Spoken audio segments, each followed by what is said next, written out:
Une fois rentrés chez lui, Alain, Hélène, ainsi que les deux sœurs jumelles, étaient tous à la maison.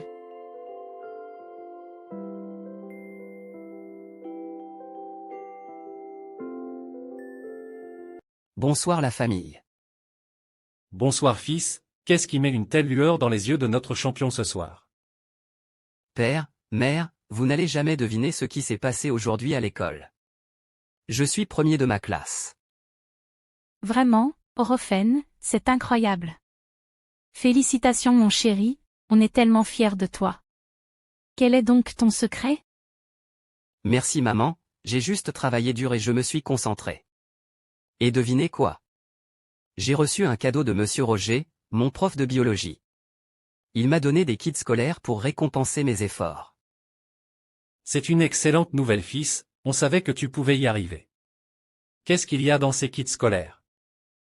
Il y a tout, des cahiers, des stylos, des crayons, même une calculatrice. Monsieur Roger a dit que c'était pour m'encourager à continuer à exceller. C'est une belle initiative de la part de ton professeur. C'est bien plus qu'un simple cadeau, c'est une reconnaissance de ton dévouement et de tes résultats. Oui, c'est exactement ce qu'il a dit. Ça m'a vraiment touché. Vous savez, je me sens vraiment valorisé. Tu devrais être fier de toi fils. C'est un honneur d'être premier de classe, et c'est bien mérité. On va sûrement trouver une place spéciale pour ces kits scolaires à la maison. On peut être fier de notre premier de la classe. Merci père, merci mère, et merci de m'avoir toujours soutenu. Ça vaut beaucoup pour moi. Tu mérites tout ça mon fils. On t'aime et on est là pour t'encourager à chaque étape. Merci père, on est vraiment une famille formidable. Un sourire radieux éclaire le visage de toute la famille, et ce, grâce à un cadeau bienvenu. Hélène et Alain, en particulier, ressentent un soulagement immense, comme si un fardeau colossal venait tout juste de s'envoler de leurs épaules. Le travail acharné de Orophène, finalement récompensé, apporte une satisfaction palpable et allège l'atmosphère, mettant fin à une période où les efforts investis ont trouvé leur juste rétribution. Les deux sœurs jumelles étaient tellement fières de leur grand frère qu'elles ont commencé à se disputer pour savoir laquelle d'entre elles pourrait le mieux lui ressembler. Et Lise, as-tu entendu? Notre grand frère est premier de sa classe. Oui, c'est tellement cool. Je suis tellement fière de lui. Moi aussi. Tu sais, je veux être comme lui quand j'irai à l'école. Mais je veux être comme lui aussi. Comment ça, toi aussi? Tu veux dire que tu veux être comme lui, exactement comme moi? Oui, bien sûr, il est intelligent, gentil et tout le monde l'admire. Je veux être exactement comme ça. Mais je veux être comme lui aussi. Tu ne peux pas être comme lui si je suis déjà comme lui. Mais pourquoi pas, on peut toutes les deux être comme lui. Non, c'est impossible. Il n'y a qu'une seule façon d'être comme lui, et c'est moi qui vais le faire. Non, non, c'est moi qui vais le faire. Tu ne peux pas m'empêcher de le faire. Eh bien, je vais le faire mieux que toi de toute façon. T'es pas si je le fais en premier. Oh, arrête de dire des bêtises. Je vais le faire mieux que toi, point final. Et non, c'est moi qui vais le faire mieux que toi, et c'est tout. D'accord, on peut être toutes les deux comme lui, mais je vais quand même le faire mieux. D'accord, on verra bien. Oui, oui, on verra bien. Calmez-vous les filles. Vous avez toutes les deux la possibilité d'être comme moi, mais souvenez-vous que chacune d'entre vous est unique et spéciale à sa manière. Je vous encourage simplement à travailler dur pour réaliser vos rêves. Oui, tu as raison, grand frère. On peut être fier de toi et être fier de qui on est en même temps. Exactement, on est des sœurs jumelles, et rien ne pourra jamais changer ça. C'est vrai, je t'aime Clara. Je t'aime aussi Lise. Et je suis fière d'avoir un grand frère comme le nôtre. Elles se prennent dans les bras et continuent à discuter de leur grand frère et de tout ce qu'elles veulent faire quand elles seront grandes. Pour le jeune Orophène, c'est maintenant les vacances, mais pour les sœurs jumelles, l'apprentissage doit s'accélérer car il a désormais plus de temps pour les aider à apprendre à lire, à écrire et à compter. Salut les filles, aujourd'hui, je vais vous apprendre quelque chose de très important, comment lire des syllabes. C'est comme un jeu amusant.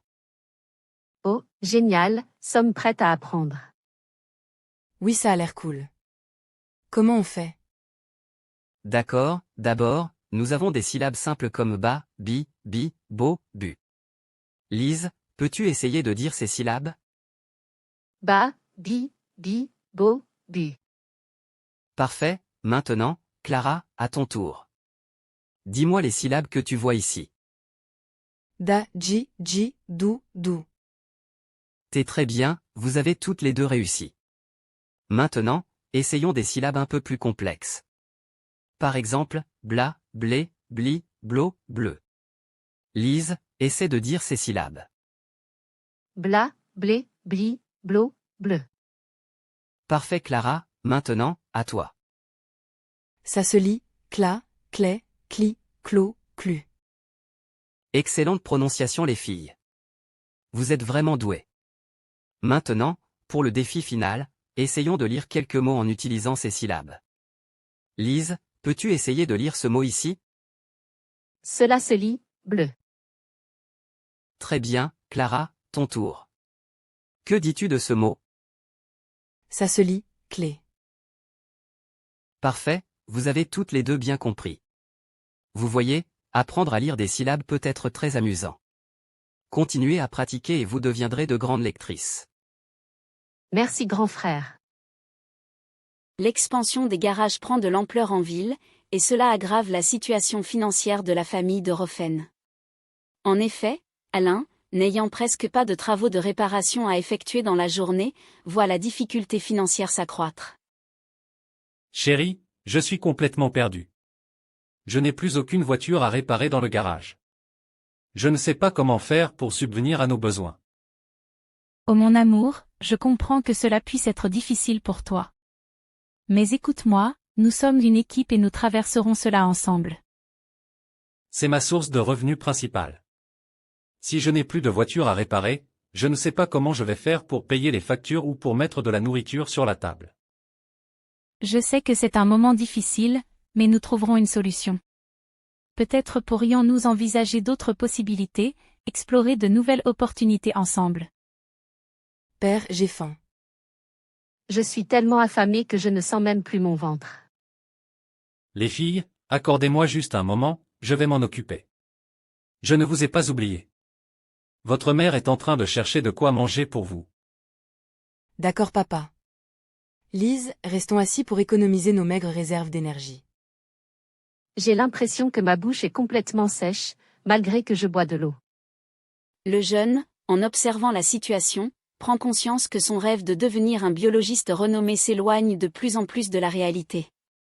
Avec les vacances et la difficulté financière, il doit maintenant réfléchir à trouver un moyen de subsistance. Malgré son statut d'élève, il se rend compte qu'il est aussi un homme, et par conséquent, il est contraint de chercher une activité pour ramener quelque chose à la maison et contribuer ainsi à la survie de la famille. Ma famille traverse une période difficile, et je sais que je dois trouver un moyen de contribuer. Je réfléchis à toutes les options qui s'offrent à moi. Toutes ces idées tournent en boucle dans ma tête, mais aucune solution parfaite. Je veux aider, je veux faire ma part, mais je suis conscient des limites de mes capacités. Je suis encore jeune, et je ne peux pas faire de miracle. Pourtant, je refuse de rester les bras croisés pendant que ma famille lutte pour joindre les deux bouts. Après un moment de profonde réflexion sur les différentes activités qu'il pourrait entreprendre, une idée soudaine illumina son esprit. Il se dirigea vers le garage de son père, résolu à mettre en œuvre son nouveau plan. Bonjour père, est-ce que je pourrais te parler un instant? J'ai besoin de ton aide. Bonjour fils, bien sûr mon garçon. Qu'est-ce qui te tracasse? Je voulais te demander si je pouvais emprunter un de tes outils dans le garage. J'ai une idée pour commencer une activité et j'aimerais bien aider la famille. Ah, c'est merveilleux de voir ton désir d'aider. Bien sûr, tu peux prendre ce dont tu as besoin. Quel outil te faut-il? J'aurais besoin de ton Korokoro, si possible. Le Korokoro est un outil similaire à une brouette, mais il est 4 fois plus large et possède une roue de voiture de chaque côté. T'es-tu à un projet en tête, qu'est-ce que tu prévois de faire?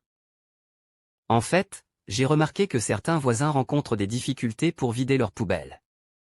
J'ai pensé que je pourrais offrir mes services et gagner un peu d'argent pour apporter mon aide. C'est une excellente idée, mon fils. Je suis fier de ta détermination à aider la famille. Prends l'outil dont tu as besoin et vas-y, fais de ton mieux. Merci beaucoup père. Je vais aller chercher l'outil tout de suite. Je te promets de faire de mon mieux.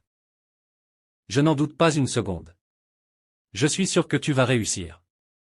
Et n'oublie pas, si tu as besoin d'aide ou de conseils, je suis là pour toi. Merci père.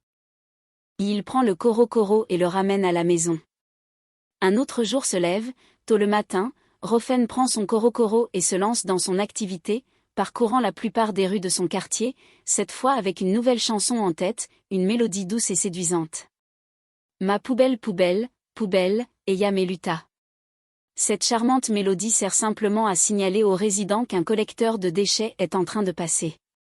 Dès lors, le jeune Rofen s'est transformé en ramasseur de poubelles, offrant ses services contre quelques pièces, en fonction de la quantité de déchets qu'il vide de leurs poubelles. Bien que ce travail soit ardu et peu rémunérateur, Rofen le fait avec détermination pour venir en aide à sa famille et subvenir à ses besoins. Heureusement pour lui, la marche est quelque chose de très familier, d'où sa formule favorite, « Moi je suis un chevalier, moi je marche, moi je marche ». La journée commence bien pour Rofen, à peine une heure passée et son Korokoro est déjà plein. Il se dirige alors vers la poubelle municipale pour le vider, avant de repartir pour une nouvelle tournée.